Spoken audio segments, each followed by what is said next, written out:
Carrie, what do you think of Meatloaf? Oh, he is an amazing singer. Carrie, this is a cooking show. I'm talking about Meatloaf, the food. Oh, I love it too. Oh, so do I. I used to ask for it as my birthday meal when I was little. Does this recipe have a topping like ketchup or barbecue sauce? Nope, this one has a filling. Is it cheese? No, I'm just kidding. I can't wait to see what it is. Cheese?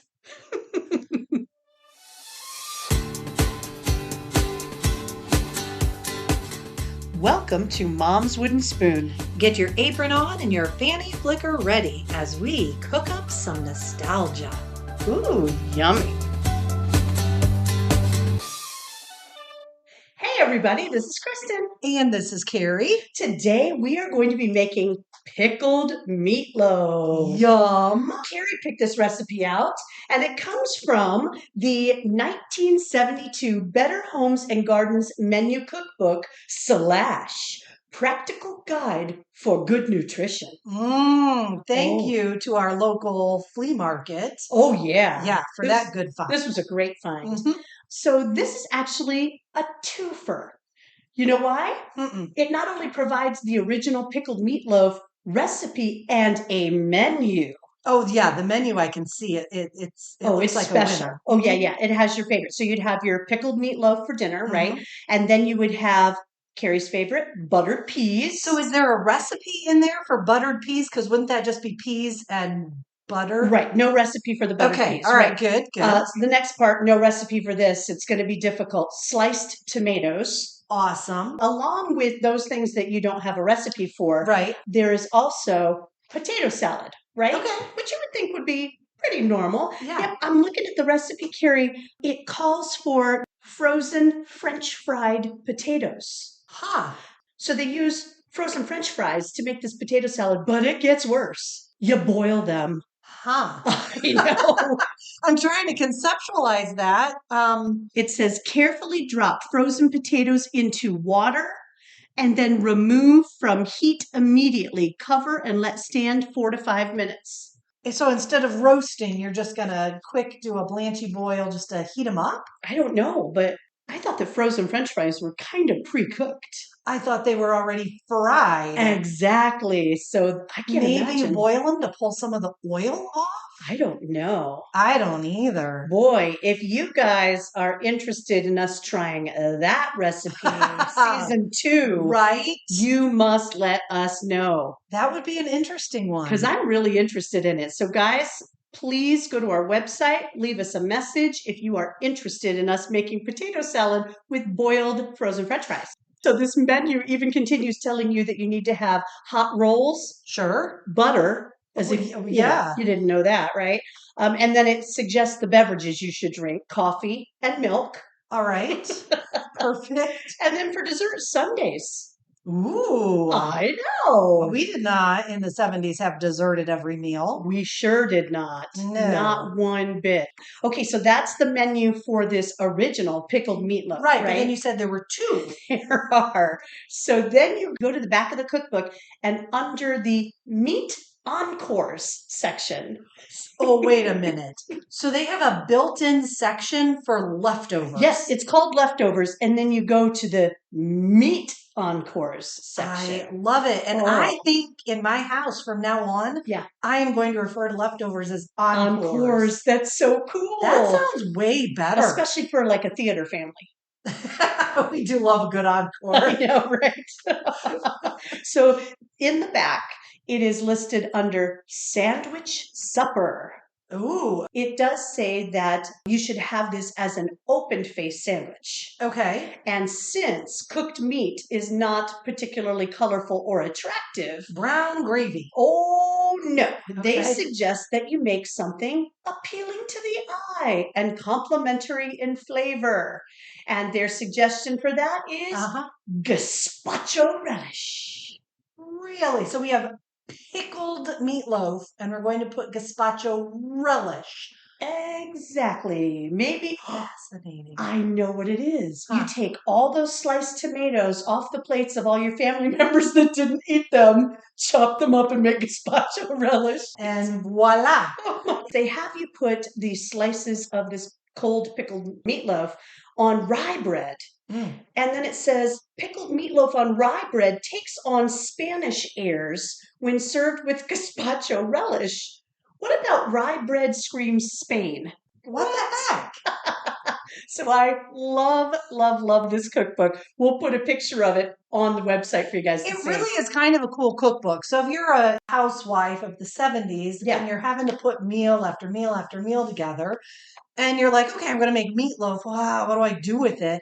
Yeah. This cookbook has the meals all planned out for you. Boy, this takes all the work out of it. Well, yeah, there's a million memes out there that refer to who knew that I was going to have to decide what I wanted to eat for every meal for the rest of my life. That's right.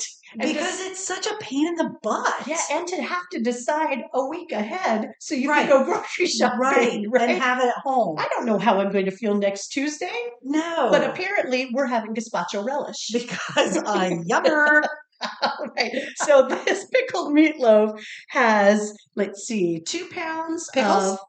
Well, yes. How did you know? But I not don't- 2 pounds of pickles. No. A lot. 2 pounds of ground beef. It has, oddly enough, chili sauce.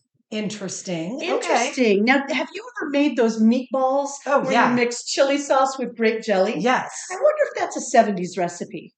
I don't know, but it's easy and delicious. It is. You just put it in the crockety-pockety and there you go. And off it goes. Now, is the chili sauce in the meatloaf or on the top like the ketchup would be? No, it is in the meatloaf. Okay, yes. That sounds better. Yeah, I think it'll be good. Mhm. And then it has breadcrumbs, black pepper. It has horseradish. Yum. Love that. It has mushrooms. Okay. But, it calls for chopped mushrooms. I could not find chopped mushrooms. We'll have to chop any of these ourselves. Oh, but I gosh. think if I chop them finely enough, you won't get a big mouthful of mushrooms. That's really all I care about. Yeah. I just don't like a big large chunk. Right. But we will have large chunks of the dill pickles because they call for taking a whole pickle and quartering it. Okay. So just a quartered big old dill pickle. Oh, so we're going to layer the pickles in. Oh, yes. When I look at the sliced meatloaf back in the sandwich section, Yeah. you can see a cross section. You can see the side of each pickle spear. Interesting. That is so not what I expected. I was thinking relish mixed into the recipe.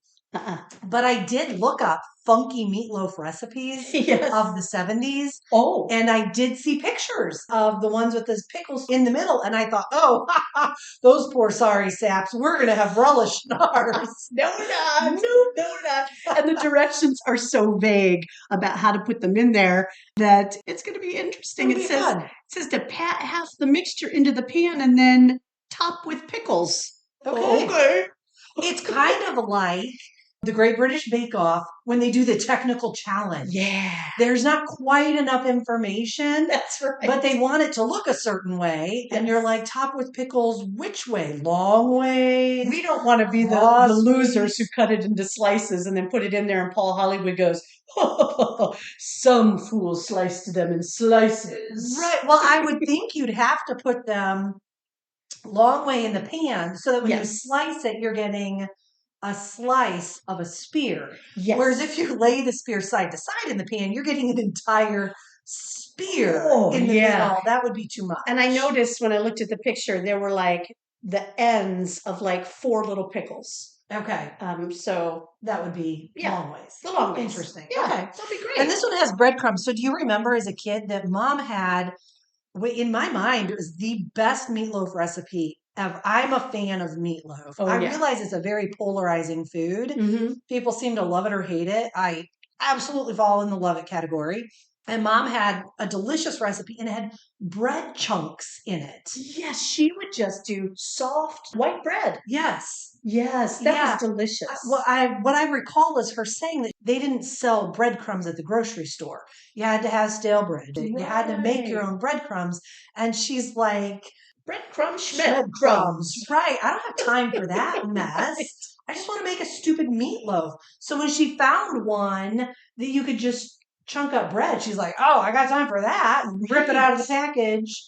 Nice. Yes. And then I can take the bread bags, and when my daughters go outside to play in the snow, I can stick them on their arms. Do you remember that? I remember getting a couple pairs of socks on before going out in the snow, and then a bunny bread bag up on our socks. Yes. And then you put your feet in the boots. Yes. I remember it on the arms. I don't remember that. She had dad's old socks, and she cut a thumb hole. So you'd put dad's old sock on so it would come up to your elbow as a kid, and then the bread bag, and then you'd put the coat on, and then the mittens. And the reason she did this is if you're from the north and you played out in the snow, one of the worst things ever was your poor little wrist would get just red and chapped and cold.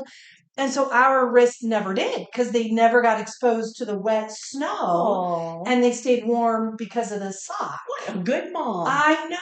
That was clever. That was pretty smart. Oh, and do you remember the other thing Mom would do when we came in cold? So this has kind of scarred me as an adult, which, I mean, it was such an amazing, loving thing that I don't regret it at all. But as an adult, I'm weird because this is a loving, calming, kind of feels like a big hug. Yes. Okay, so we would come in and she'd have hot chocolate for us or something delicious. And she'd say, come here, take your socks off, put your cold toes on my tummy to warm them up. And it would warm them up slow enough that they never got that hot, itchy. Yes. That was, it was the worst feeling in the world. And bless her heart, she would stand there with 4 insanely cold feet sitting on her belly. Okay, so now I love to feel loved. I want to put my cold feet on someone's belly. Well, how weird is that? It's a weird thing. It's like the weird. So I was leaving a football game earlier this year with friends of ours, and it was the mom and the younger daughter, and we're walking to our cars, and we were talking about how cold we were, and I'm like, I know. I'm like, you just need to put your feet on someone's belly. And now I realize how weird that sounds to a stranger. And so let me give some little background. Oh, man. Who says that? When I'm cold, it's cold outside. I'm wearing, shoes with no socks, and I'm going to the coffee shop. Sometimes I'll just tap someone on the shoulder and say, hey, could I put my toes on your tummy? How often do they say yes? Sometimes they do, but they're creepy. That leering smile they give you. Sure. Yes. God, we have I taken like off. feet. Okay. It's so creepy. Back to me. All right. So let's see. Combine the first 8 ingredients. So we're going to combine 2 beaten eggs. Oh, I am so old. I can't read the recipe. So usually we have Mary's memos that we have photocopied and blown up to the recipe that we're using. Well, now we're actually using a real cookbook.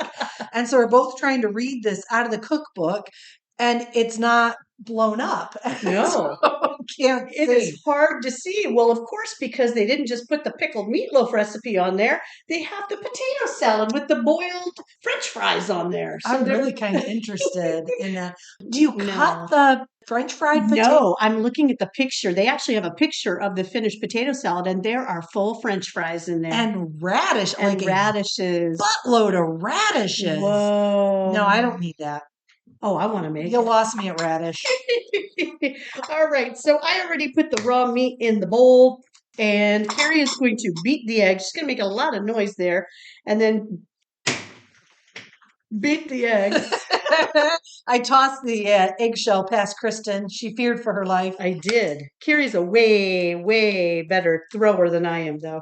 All right. So we are going to put in. It's a low bar to pass. You're mean. Okay, I'm going to put in the chili sauce. I gave you a towel to wipe your fingers on. I know, because I got the eggs on it. All right, so it's just a 1/3 cup of chili sauce and a 1/3 cup of the breadcrumbs. Okay, and I'm going to beat the egg, so shh. All right, that sound makes me have to go to the bathroom. It's just weird.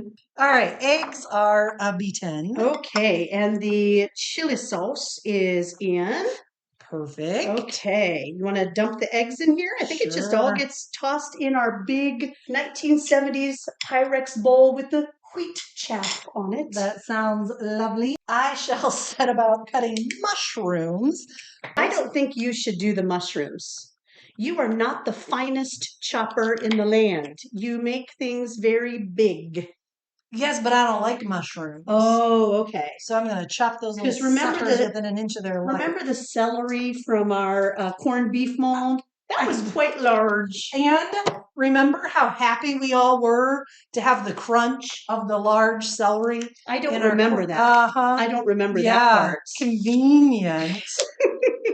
I also remember in the microwave potato soup, the potatoes were too big. I was trying to make them the same size as the hot dogs so that you didn't have like teeny tiny potatoes and giant hot dogs. That seemed very unappealing. It just seems very excuse laden to me. So it just said to buy a can of chopped mushrooms. And I looked and looked and looked. I couldn't find chopped mushrooms. Of course, I could find the pieces and stems. So I just bought pieces and stems. That sounds lovely. Sounds good. And we're going to need that cutting board again and that knife to cut the pickles into quarters. All right. Yes, ma'am. All right. Let's get some of this. Ooh, the horseradish. And I think it's a whole tablespoon. Num, num, num, num. Delicioso. All right, Kristen. So in honor of this meal. Yes. Do you know who Michael Lee Aday is? I have heard that name, but I cannot think of who it would be. I'm bringing him up in honor of this meal. Does that help at all? Meatloaf. Yes. Do you have a favorite Meatloaf song? Oh, of course. Paradise by the Dashboard Lights. Oh my gosh. I was in college when I heard that song for the first time. Really? Yes. Oh man, you can rock to that. You put that on in the car, the whole world dissolves away. Yes. You just rock out. And that's not his only good song. No. He has tons others, like A Bat Out of Hell. Oh yeah. I did not look up why he went with the moniker Meatloaf. Yeah. But I wonder what happens in your life that makes you think, you know what?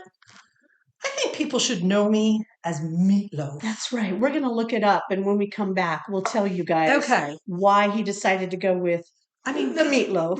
I'd be concerned. People would then want to shorten it and just call me like Mr. Loaf. Mr. Loaf. Hey, Meat, come on over here. There's no way that did not happen. I know, right? Right? That's so cool. Well, I was looking up 1972. And I was thinking, well, gosh, Carrie wasn't born yet. I was not. I was watching the family trip to Disney through my mom's belly button, or so I tried to convince the family. I was so jealous as a little kid. She was. That I had never been to Disney and they all had been.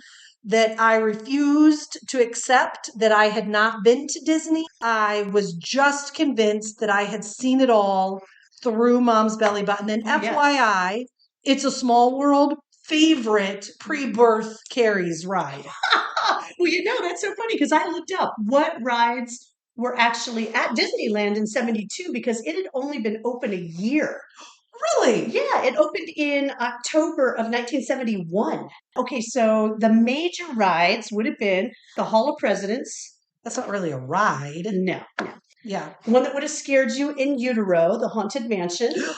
Yeah, that's a good one. The Jungle Cruise was there. Okay. As you said, It's a Small World. One that's no longer there, 20,000 Leagues Under the Sea. Oh, interesting. Yeah, I wonder what that was like.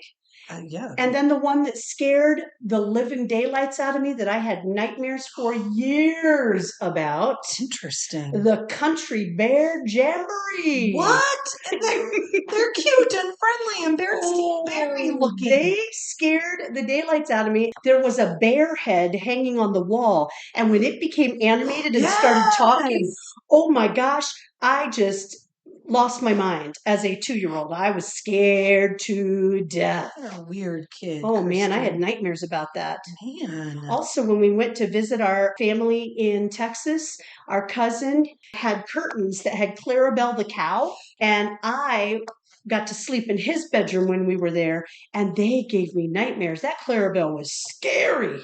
I don't know why. Weird little kid. That's so funny. Speaking of Disney, something else that happened in 1972 regarding Walt Disney. Any guesses?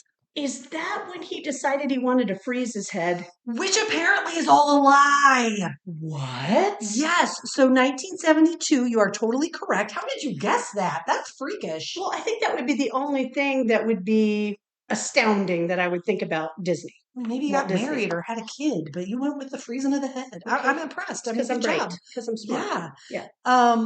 Afraid of your own shadow, obviously, but no, not the Country Bear Jamboree. Friendly bears.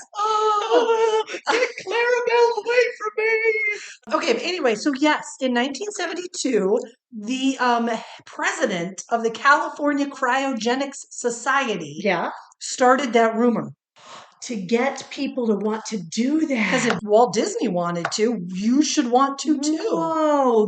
All right, so the meatloaf, peatloaf, double beatloaf is coming together. Oh my gosh. I have to tell you the most amazing story I found from our hometown in 1972. Interesting. Yes. The Defiance werewolf. What? I had never heard of that. Did you? Werewolf of Defiance.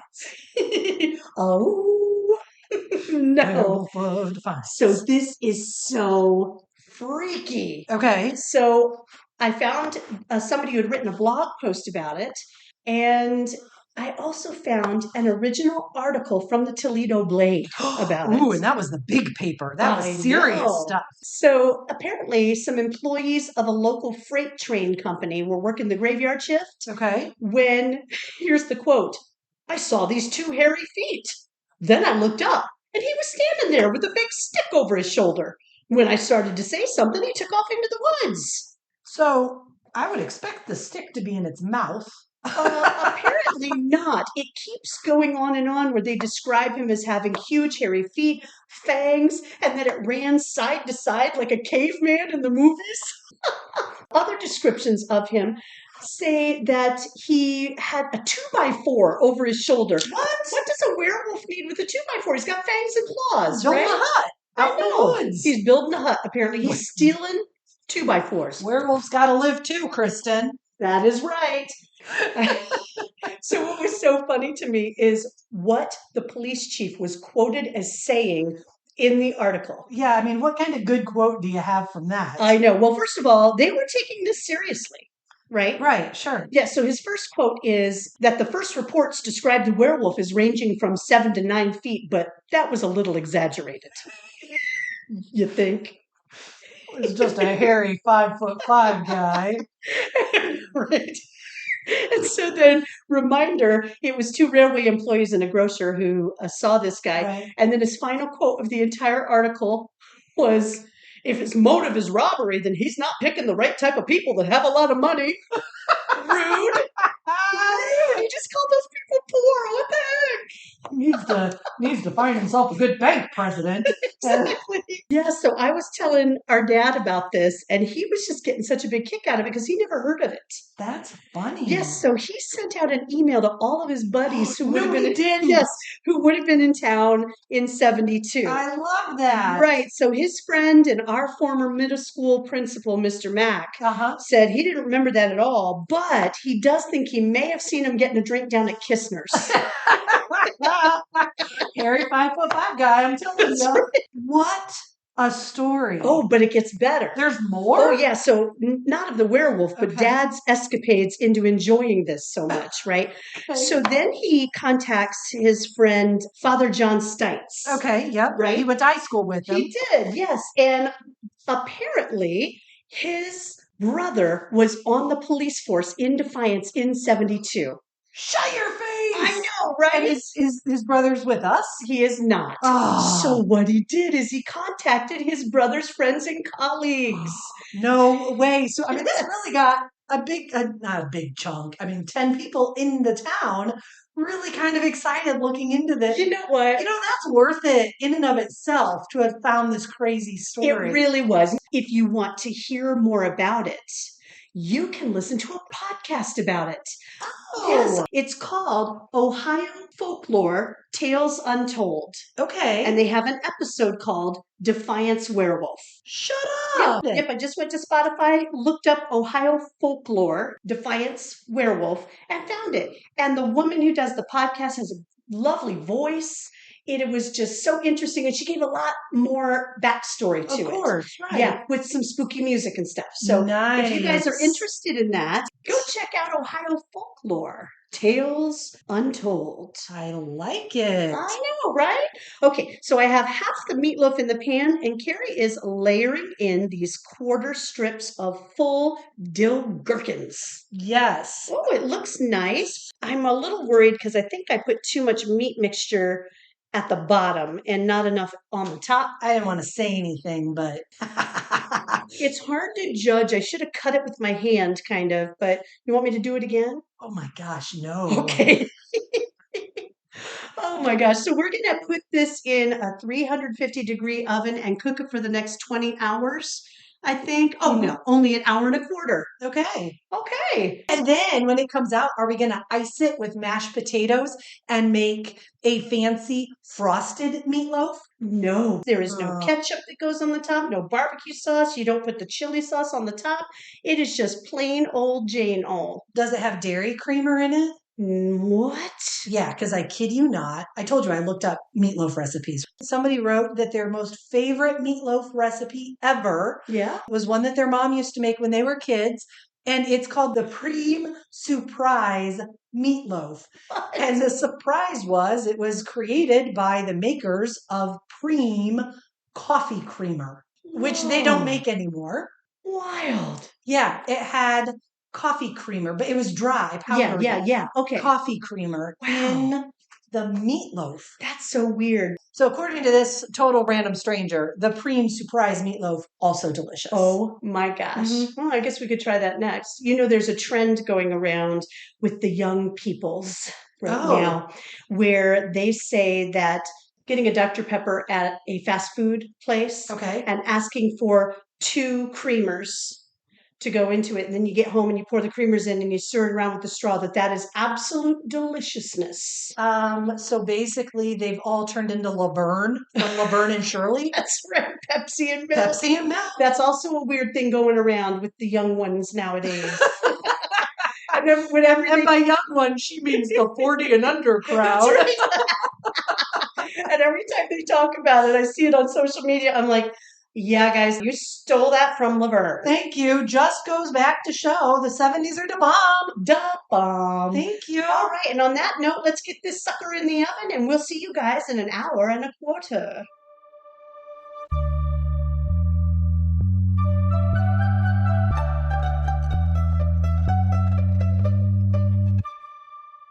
Okay, the meatloaf is out of the oven. It smells delicious in here. Oh, it really does. I'm excited. I am too. I know that's weird. A, it's meatloaf, which a lot of people hate. Yeah. And B, there's flippin' pickles in it. And you did not skimp on the pickles. I mean, it's called pickled meatloaf. I feel like when you're going for it, all in, baby. That's right. How many pickles did you end up slicing up? I think 3. And some of them, when I quartered them, you don't cut it exactly down the middle. Yeah. And the quarter was a little too big. So I did have the quarter on a couple. Yeah. Some others not. Well, every single pickle that you sliced, we put in there. I'm not going to let my hard work go to waste. I know, right? Every last mushroom went in there. If I'm cutting it, I'm putting it in there. The little bits of mushroom on the top of it looked extra dark. So I'm not sure what that was, but interesting. Crunchy mushroom. Oh, I hope not. Me too. So as we were waiting for this debate, I thought of something. Oh. We have a fun guest today that we totally forgot to mention. Yes, we do. I'm excited. She's been friends of the family since she was, I'm going to say 17 years old. Yes. She's now not 17. She's kind of like an aunt in addition to you, to our daughter, and just a good family friend. Yes. And so she kindly volunteered to try pickled meatloaf. We're really excited to have her here. Yeah, I'm looking forward to it. So anyway, forgot to mention that. Yeah, but, so she'll be here in a bit. We're letting the meatloaf cool down a little bit. Nobody wants flesh peeling off the top of their mouth from some roasting hot pickles. No, they don't. And that's my other worry, is that the pickles are going to be squishy. Oh, what? They're not going to be crunchy, no doubt. Do you think they're going to be juicy? Like, are you going to take a bite and you're going to get a zap of hot pickle lava? Juice. Liquid lava pickle or juice. Or maybe the pickle juice is soaked out into the bottom part of the... So maybe it was good that the bottom, quote, half of the meatloaf is more than half. That's Because right. it's going to be nice and pickly. Salty goodness, briny deliciousness. I don't know, but I'm I excited. don't know either. Yes, I can't wait. I really am excited about this one. I am too. And while the meatloaf was cooking, I looked up about Meatloaf the singer. Oh, fantastic. Yes. Okay, and why did Michael Lee decide to go with a meatloaf? Well, there are a lot of different stories as to why. It just was reiterated through his life that he should be called Meatloaf. So I'm going to read to you guys what I found. It said that when he was born, his dad noticed that he was bright red and stayed bright red for days. Okay. So the dad said he looked like 9 pounds of ground chuck. And 9 pounds. He was not a little baby. he was a big boy. And he asked the nurses to put the word meat on the crib. I thought they would have put Chuck. Oh, that would have been funny. Oh my gosh. And then when he was in like middle school, he started to get a little chubbier.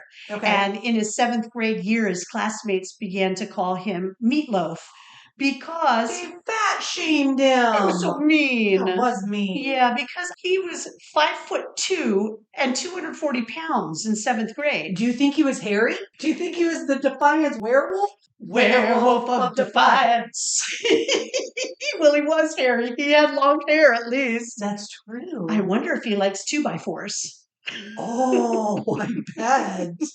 And then there is another thing online that said his Meatloaf nickname is attributed to an incident where he's playing football and he stepped on his football coach's foot and the coach yelled, "Get off my foot, you hunk of meatloaf." What a weird thing to scream at some kid. That would be weird. That is. The dude was clearly meant to be Meatloaf. Obviously. They say later that he went by the initials ML. Hey, ML. Michael Lee. Right. Also, Meatloaf. So cool. I still feel like we just all should have been calling him Chuck. That's weird. Well, I think as this cools, we're going to slice it up. Yep. Plate it beautifully. Oh, yes. Get Danny on in here so she can taste it. Yeah, and I think we have one extra special surprise for her later in the episode. I love surprises. Oh, yeah. Oh, I can't wait. It's going to be fun. Pickles? No. Cheese? Don't you wish? I guess you'll have to wait and see. Fine.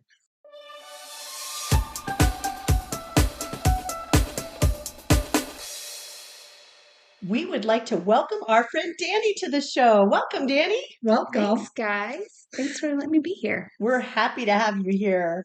So Danny is a longtime family friend and just one of the coolest people I know. She's a full-time employee of a building company, which hopefully I got kind of correct. That's right. And she is the proud owner of a local fine dining establishment, Creation Social House, nearby us in Alpharetta, Georgia. It's awesome. Oh, It thanks. really is. Thanks, guys. So we're going to talk about that in a minute. But first of all, I have a question for you. Mm-hmm. Did you eat meatloaf growing up as a kid? I did. My mom would make it, and the word loaf always freaked me out, so I never really liked it. She always put ketchup on top. Yeah. Did but she bake it with she the ketchup? baked it, yeah. Yeah, I Yeah. like that. Yeah, and so I didn't really like it as a kid, but I grew up and did one of those home delivery meal kit things. Yes. And they had those like individual portioned size ones and had barbecue sauce on it. Ooh. And that was a game changer. Oh, nice. So I make that every now and again for my family now, for my fiance and my stepson. And my stepson loves it. And it's, individual little loaves, baby loaves. So Yummy. Perfect. Yeah, it's a family hit. That's nice. That's awesome. So, one of my favorite aspects of creation is the delicious foods and creative plating, and is meatloaf on the menu. It's nuts. What? But it might be after I try this. No pressure. Oh man, but I bet it would look gorgeous. You guys have a way of plating that makes it seem like we are eating at a palace. I mean, it is Oh. just so cool. Okay. Yeah, it is really a fine dining establishment. Oh, thank you so much. I mean, I think meatloaf split with pickle spheres looks good on any plate. Gorgeous. Yeah, easy to do, It could really. go on a paper plate and it would be fine. Exactly. That's Yeah. true. Exactly. So Creation also offers such unique, delicious, and an evolving drink menu with like just inspired options. And my favorite is your pecan Manhattan. Yeah, that's a good one. It's smoky. Oh, it's amazing. Do you think you might have a season of 1970s inspired cocktails? We might, well, something close to it. I want to do our next theme. So right now we're doing Maleficent. So we're decorated for an enchanted forest. But we talked about for summer doing Summer of Love. So it would be the Ooh. 60s, but yeah. Oh, so Flowers fun. everywhere, tie-dye, peace signs, Wow. all that fun stuff. I like it. That's really cool. And that's another thing about your restaurant is the decor is gorgeous. Thank you. We have a lot of fun with it. Yeah. They change it out. It's thematic. It's great. Anybody who loves a good theme, you got to check it out. Oh, who doesn't love a good theme? I like a good theme. Yes. All right, ladies, I think maybe it's time that we try this pickled meatloaf and see if there's a chance that you might actually serve it Yeah. at your restaurant. Do it. So Carrie and I are going to share one and you get a whole slice all to yourself. Good. That's how I like it. All right. Kristen, you want to chat and Danny and I'll go? Yeah, you guys go take a Okay. bite. Did you know that the most popular toy in 1972 was the big wheel? We had big wheels as kids and they came with these little clickers. And we didn't realize it until we were older that our dad took the clickers off because that sound drove him nuts as we were driving up and down the driveway. Yeah. It's very true. Yep. I think it's a winner. It's pretty good. I love the pickle. Yeah. No way. Yeah, I mean, I chalked the pickles in there. I mean, they are lined up like soldiers, and she packed them in so much that when we took it out of the loaf pan, the pickles kind of fell out the side. Yeah. They did, but I'm not unhappy about that. I think the pickle's kind of good. So it also has horseradish and Ooh, some nice. chili sauce in it. It's like the not a horseradish. dull. It's not a dull meatloaf. You're not eating this going, I'm going to have to add something to zhuzh it up. Mm-mm. It's zhuzhed. Yeah, the flavor is really good. Mainly meatloafs are kind of bland Mm-hmm. and boring unless you put that yummy glaze of ketchup or barbecue sauce on the Mm. top.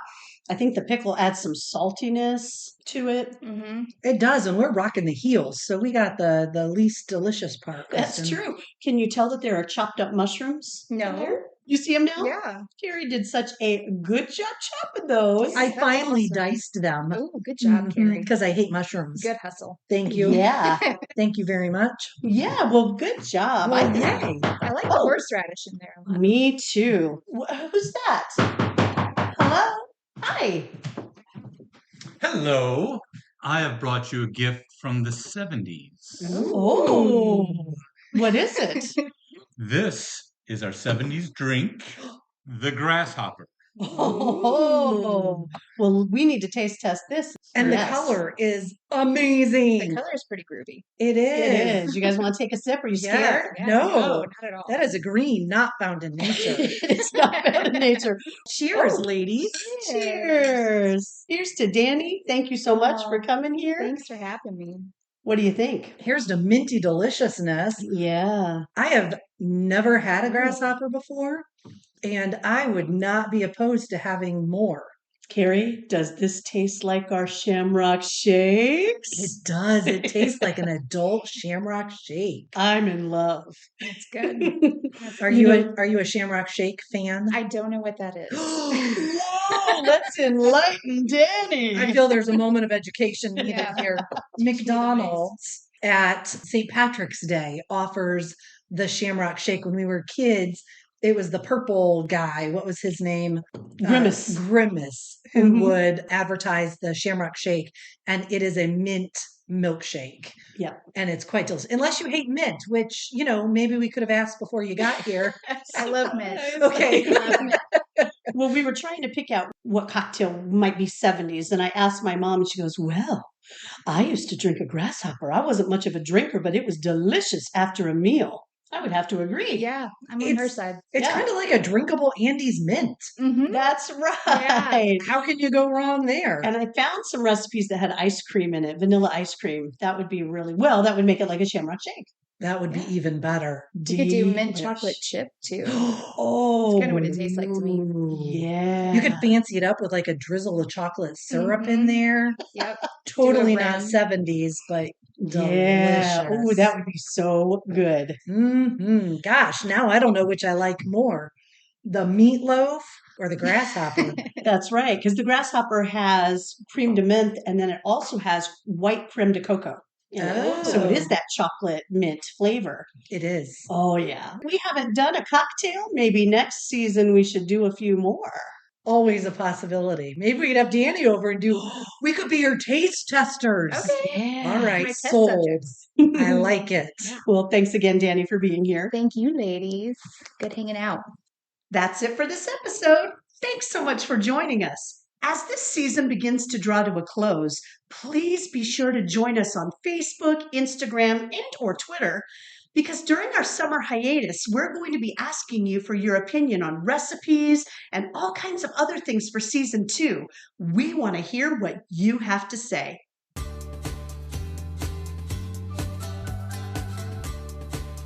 Thanks for listening to Mom's Wooden Spoon. If you like what you heard, don't forget to subscribe.